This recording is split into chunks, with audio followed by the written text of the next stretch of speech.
Madame, Monsieur, bonsoir.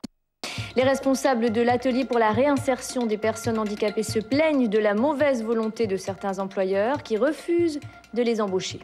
La mélamine, l'atelier pour la réinsertion qui refuse d'embaucher des personnes handicapées et qui souhaiterait en plus voir le texte sur leur embauche obligatoire reporté. Ce texte prévoit que les entreprises qui comptent plus de 25 salariés doivent employer des travailleurs handicapés. Justement, Brigitte Olivier, Jérôme Lee. Un peu plus de 20 travailleurs handicapés bénéficient ici d'un CDI pour apprendre un métier et après trouver un travail dans une entreprise. J'aime mon travail du contrôle du pêcherie, de trou.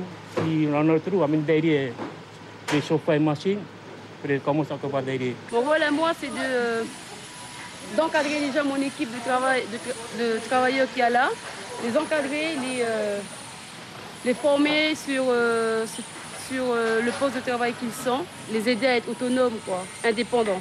Voilà. Mais l'APRP lance un appel au secours, car toute bonne idée se confronte un jour à la dure réalité. Cet atelier spécialisé découvre avec stupeur que bien des employeurs rechignent à donner du travail à ceux qui n'ont pas tous leurs moyens.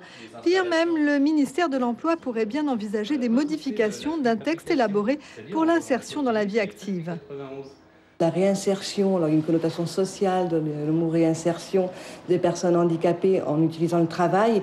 Et on a en face de nous des gens qui sont sensibles qu'aux chiffres et uniquement du chiffre. Donc on est ennuyé par des textes extrêmement rigides qui empêchent en fait tout ce qui est imagination, créativité nécessaire pour qu'un fonctionnement normal de cette structure soit. Le dialogue est bon avec les ministres, encore faut-il qu'il soit suivi des faits. Pourtant, des solutions existent. La sous-traitance, par exemple, pour les employeurs réfractaires au travail des personnes handicapées. Quoi qu'il en soit, aujourd'hui, l'APRP s'essouffle. L'accompagnement, il est très difficile.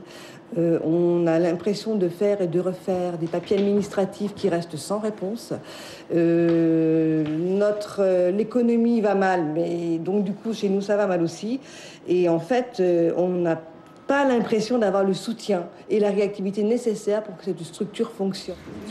Tous les partenaires sociaux professionnels s'accordent sur un point, les personnes handicapées ne sont pas suffisamment formées, mais rien ne changera tant qu'une poignée de bonne volonté seulement tentera de vaincre les a priori de très nombreux employeurs.